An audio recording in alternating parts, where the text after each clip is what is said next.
Up to this point, we've been pretty lucky. We haven't had a significant character die yet.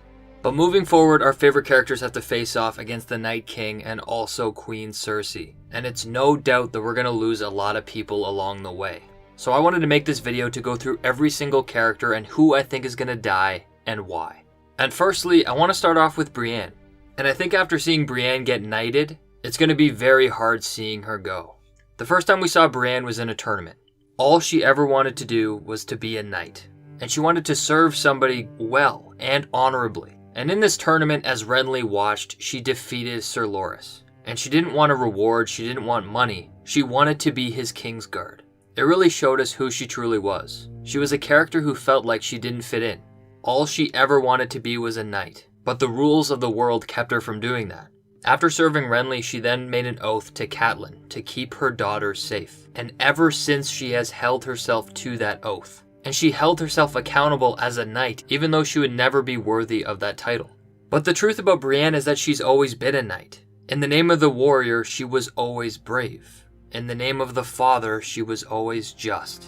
And in the name of the mother, she always defended the innocent. And now we saw that heartfelt scene where she finally became a knight, fulfilling everything she wanted to be and everything she lived for. She has completed her purpose as a character and her character arc. She is now a strong woman. She is now the first knight of the Seven Kingdoms, who is going to lead her own army to protect the world against the dead. So Brienne will die being everything that she wanted to be. She will be a knight defending the Stark girls from the oath that she swore, and she'll be defending the world from the dead. And naturally, when talking about Brienne, you have to talk about her sidekick, Podrick. And we've seen Podrick grow a lot. He started off as a kid who wasn't really able to do anything right. But as time grew on, we saw Pod develop into a loyal and strong person. As Tyrion's squire, he always had his back, even saving his life and putting his own life in danger. And not only did Pod risk his life for Tyrion, he turned down the ability to be a knight because he refused to testify against Tyrion. He then escaped King's Landing with Brienne, and he learned a lot from her. And much like with Tyrion, he always did things for Brienne to protect her, to encourage her, and to be there for her when she needed him. So over the past 8 seasons, we've learned that Pod is a very clumsy guy, but he's great with women. And he's developed into a very strong leader and a loyal friend. So I think we've seen Pod grow so much, and I think we'll see him protecting somebody that he cares for, that he has done very often in the past. So I believe Pod could die protecting Brienne, because of the strong relationship they built. And also in the battle for Winterfell, I think we may lose Grey Worm. We first saw Grey Worm as a slave. He was not allowed to feel or experience anything. He was simply a product and not a person. And because Daenerys rescued him, she gave Grey Worm the freedom to decide who he was going to be. And he chose to bring freedom to others. So over time we saw Grey Worm find himself, find purpose in life, as well as find his love. So the tragedy of Grey Worm is that the freedom that he was given led him to choose what he was enslaved to do, and that's to fight. And I think Grey Worm will die fighting for the living because he realized he has something to live for. And after he goes, we can take pride in knowing that Grey Worm made the decision himself. He chose to fight against the dead, and he died because it was his freedom to fight. But the unfortunate tragedy is that he wouldn't be able to live out the rest of his days with Melisandre, like he promised they would do. I think Dolorous Edd will also die at the fight for Winterfell. We saw him fight at Hardhome, and he defended the wall under Jon Snow's leadership as well as Lord Commander to protect the realms of men. And I think in the battle for Winterfell, we'll see that his watch has finally ended, and he's going to die and fight amongst friends. And I think that's a very rare thing and a privilege that he has, considering he was condemned to the wall. And someone else we could see go is Theon. Based on his decision to go back and fight for Winterfell, it seems like he's completing his arc as a character. Because Theon grew up as a Stark, but he didn't realize what he had until he lost it. And for the entirety of Theon, he's been on a journey of self-discovery. Theon first thought that he was defined by his blood, the fact that he was Ironborn, and because of that, he betrayed the ones he loved. And he self-induced his own pain, more than most people. And the most Ironborn thing Theon has ever done is to pay the Iron Price. He paid the Iron Price through torture and through betrayal to finally realize that he is also a Stark. So Theon's come full circle and realized that he loved who he was all along. But more than that, he loves his brothers and sisters, Sansa, Arya, Bran, and Jon. So Winterfell is Theon's home, and he will defend it as both a Greyjoy and a Stark. So I think we may see Theon die in his home. I think Davos also has strong potential to die in this season. I don't know if he's going to die at the Battle for Winterfell, but I think he's going to fulfill his role and die along the way. Because Davos has always served people and believed in people strongly to help them achieve their goals and ambition. He followed Stannis into war, and he followed Stannis until he lost his son, and he followed Stannis when he put his faith in a Red Priest, rather than in himself. And because of that, Davos is loyal. He has a good heart. He always puts himself at risk to protect and defend the ones he loves. And this has gotten him in trouble, but his skills are needed in the war to come. You need someone to rebuild your army for you. Someone to convince this lord and that lord to fight for you, to bring sellswords and pirates to your side. I've made my decision. He's right. You need him. He has a part to play in the war to come. His skills were always important, but they're not important for Stannis, they're important for Jon Snow. And so far he has played the role well. He fought for Jon even after death. He rebuilt the northern armies to get Jon Snow's family home back. He then went with Jon to make peace with the Dragon Queen. And now he still fights for Jon to make sure he gets what he deserves because Davos believes in him. And right now we all know that Jon is Targaryen, and Jon's name could do a lot more for Jon than maybe Davos ever could. So I think sometime Davos will succeed. He will fulfill his role in providing Jon the power that is necessary.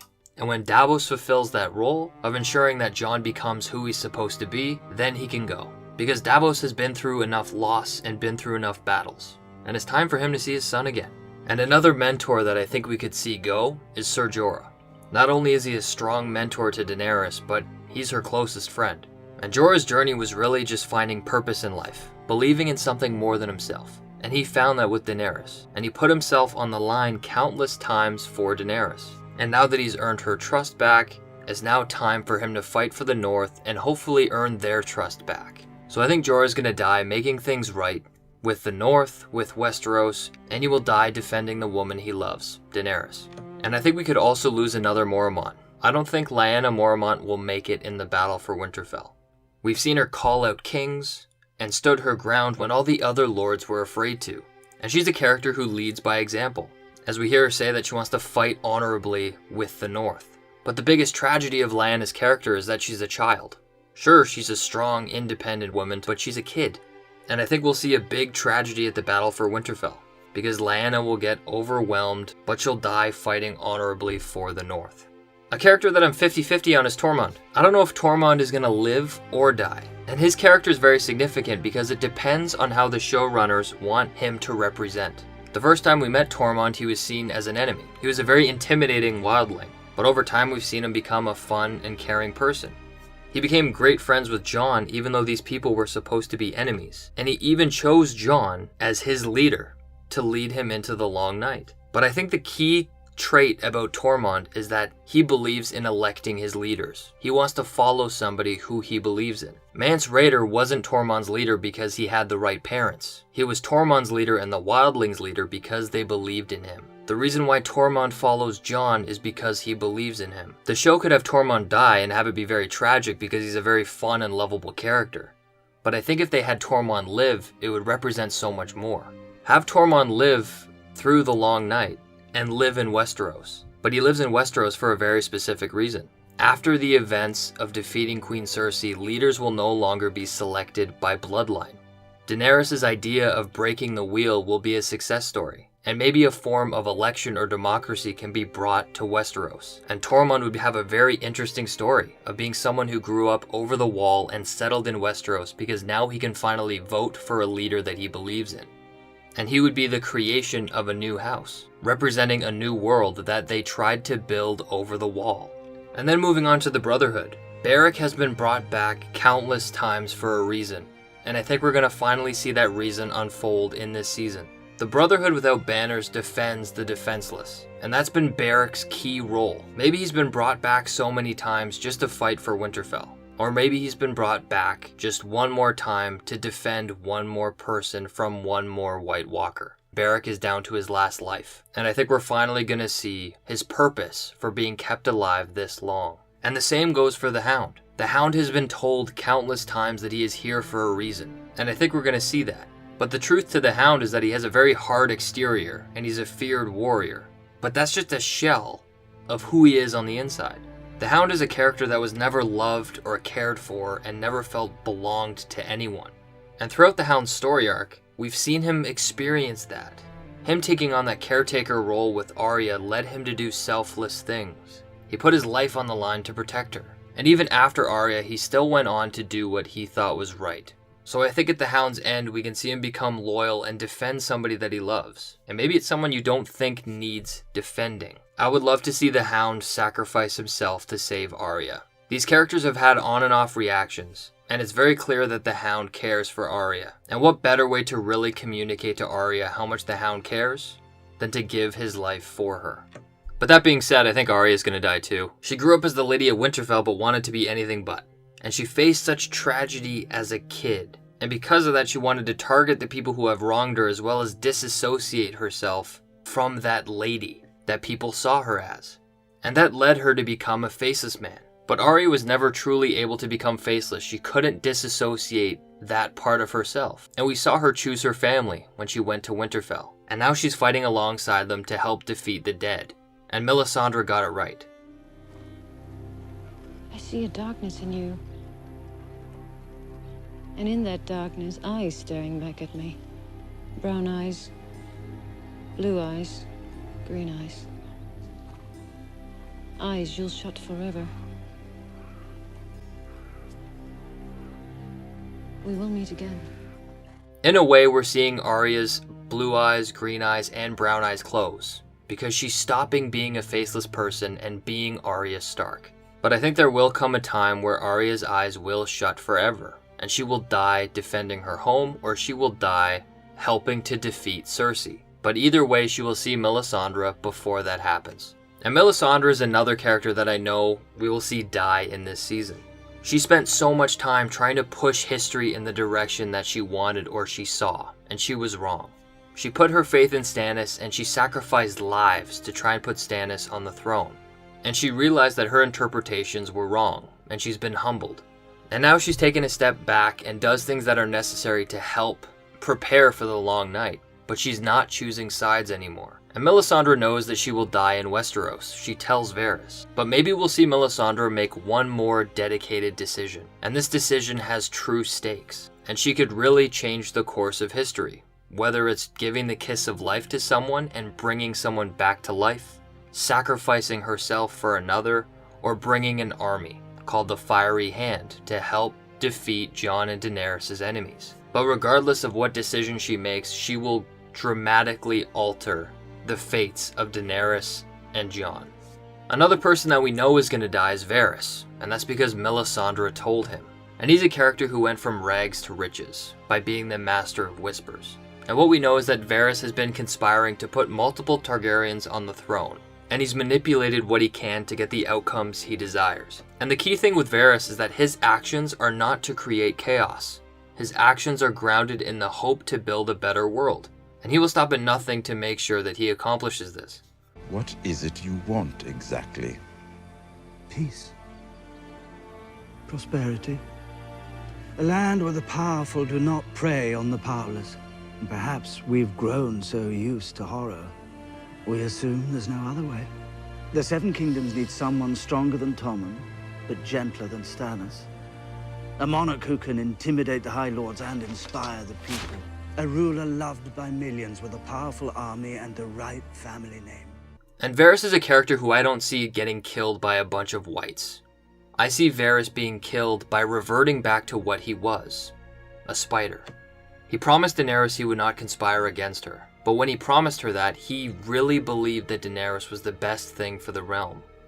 But what happens if another candidate comes along that has been raised by the honorable Ned Stark? That's the son of the beloved Rhaegar Targaryen, and someone that shares his views and is counseling the person that he supports. Maybe Varys will switch allegiances and choose another worthy ruler. And I think Varys will spin his last web in hopes to get Jon Snow on the throne. Because he wants to build a better world that is better than the shit one that he's always known. She gave Tarly a choice. A man who had taken up arms against her. What else could she do? not burn him alive alongside his son? I am her hand, not her head. I can't make her decisions for her. That's what I used to tell myself about her father. I found the traitors, but I wasn't the one burning them alive. I have 3 large dragons. I'm going to fly them to the Red Keep. We've discussed this. My enemies are in the Red Keep. You need to find a way to make her listen. Daenerys is not her father. And she never will be. With the right counsel. The people who follow you know that you made something impossible happen. Maybe that helps them believe that you can make other impossible things happen. Build a world that's different from the shit one they've always known.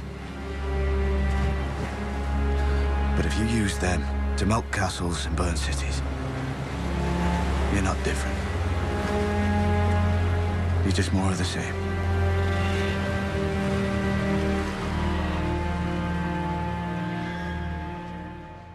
One key character that we could see go is Bran Stark. He's one of the most powerful characters in the show because he represents memory and magic.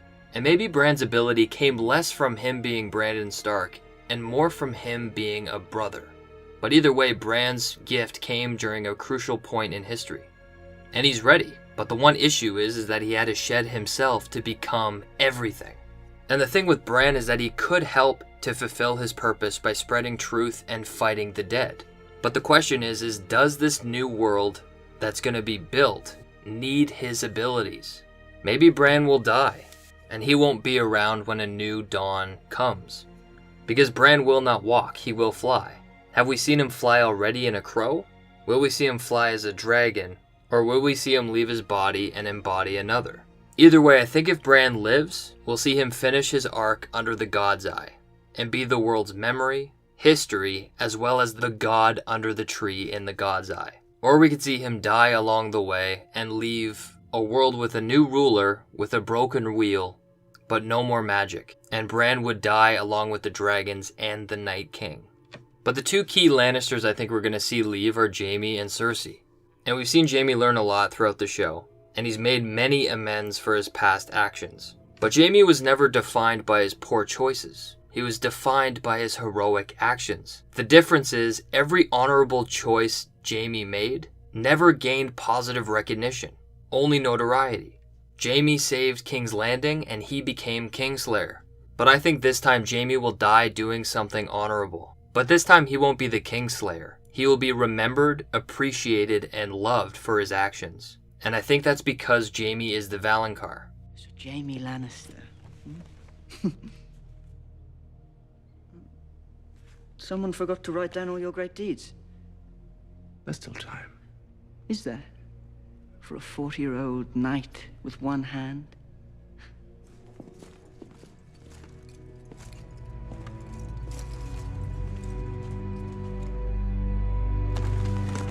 And the Valonqar prophecy stems from Maggie and the Frog. Maggie gave a prophecy to Cersei when she was a child. First of all, she said Cersei would be replaced by a more beautiful queen. Secondly, she said gold would be their crowns and gold their shrouds, representing Cersei's 3 children and how they would all die. And thirdly, she mentions Valonqar, which means little brother that will choke the life out of her. And because of this prophecy, Cersei has been doing everything to maintain her power. She's been afraid and fearful that another queen is going to take her place. But the irony about Cersei is every decision she's made to hold her power has ultimately hurt her in the long run. And I think Cersei will be in a place where there's not much left than the pleasure in seeing her enemies in pain. And she won't want to see Daenerys sit the throne. And we heard Qyburn say in episode 1 that Cersei has a very special plan for Daenerys. And we know that Cersei's plans for revenge have poetic justice tied to them. Maybe she wants to push Daenerys to the point where she becomes desperate and she rides Drogon into the Red Keep, really showing that this amazing Queen Daenerys is just like her father. And maybe at that point, Cersei may use wildfire. The poetic justice is it looks like Daenerys burned them all, just like her father wanted to do. But I think Jaime will be there to stop Cersei. But maybe it's at the wrong time, and I think Jaime will die while he kills Cersei. So I think these 2 characters came into the world together, and they'll also exit the world together. And then we have our 2 main characters, Daenerys and John. And I think one of these characters will survive and the other one will die. Both have gotten a lot of support in the areas where they grew to power, and they've done it by fighting for the little guy, and proving that they're honorable rulers. And both of these characters are Targaryens and are prophesized saviors to help defeat the Night King. In my personal opinion, I think Daenerys will die. I think since season 1, her arc has been the Conqueror. Her mission has been the Seven Kingdoms. She birthed her weapon, the dragons, and used them to amass an army. Sure, she helped the weak along the way. She saved the slaves. But she fought to get that army. She fought to get the Dothraki. And she laid her claim to Essos and wants to lay her claim to Westeros because it's her birthright. And her whole idea on getting the throne undermines her want to break the wheel. Breaking the wheel means breaking the wealthy families that crush on the poor. And her whole claim to being queen is based on her bloodline, which undermines what she wants to do. That's why I think Jon will be the one to live, because his role is to build a better world after the Night King and Cersei have been defeated. Jon has always been the bridge between two sides, bringing people together. And Jon never asked to be a leader or fought to be a leader, he was always elected. The Wildlings chose Jon.